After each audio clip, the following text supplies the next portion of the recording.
Rocky 4. We're finally at the bad ones. So, if you want to see my review for Rocky 1, 2, and 3, they're already up on the channel, and Rocky 5 will be next Monday. So, let's get into Rocky 4.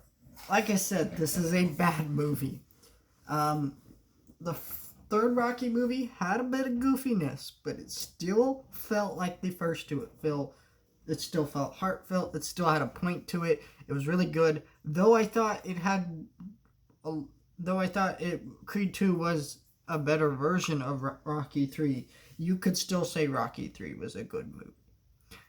That cannot be said for this one. First of all, we have the most 80s soundtrack of all time.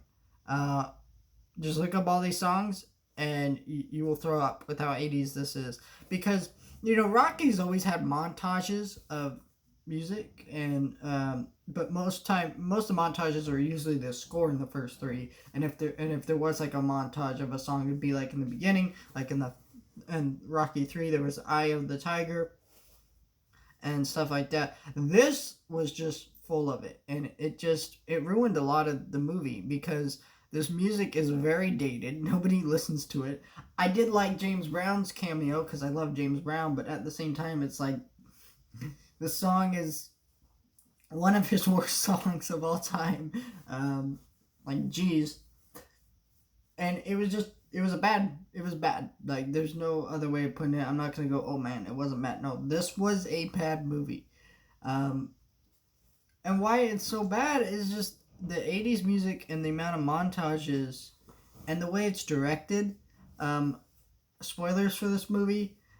Apollo Creed dies. So this is the movie where Rocky fights Ivan Drago and he kills Apollo Creed.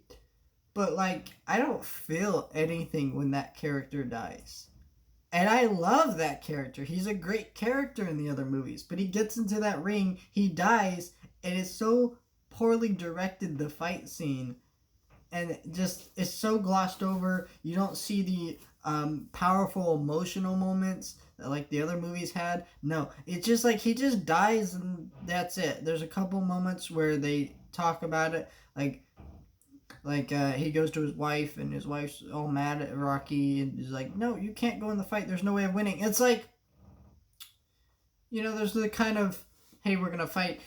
Creed 2 had the same had Ivan Drago's son, and without words you could tell everything that was gonna happen, and you could kind of feel for that character. This you can't feel for Ivan Drago. He's just some guy who wants to kill, I guess, in the ring, which is cool, but I don't feel any tension. I don't feel the anger and fury Rocky has for his friend. I don't feel anything in this movie.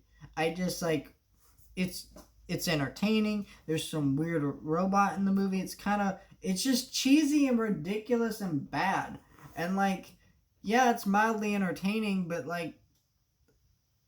the first movies were just better movies. Why would I watch this one? You do have to watch it to understand how Apollo Creed dies, but just watch the beginning of the movie, watch Apollo Creed die, turn it off, because just know the fact Rocky wins, because of course he's gonna win, and then that's it. Don't even watch the rest of this movie. That's my best recommendation with this movie, because it's that worthless of a movie. It has no value, because everything this movie did, Creed 2 did better. And Creed 2 is a good movie, which this isn't. It's just a boring, bland movie full of montages and stupid sequences. It's just so bad. And I wish I had more to say about it, but there just isn't, because this movie didn't make me feel anything. Which is amazing when you have a movie about a character dying, getting killed in a fight, and then our other character going to fight that guy who killed his friend and avenge his death, and I feel nothing. How did you do that? I don't know, but it is just terrible. Rocky 5 next week. Rocky 5.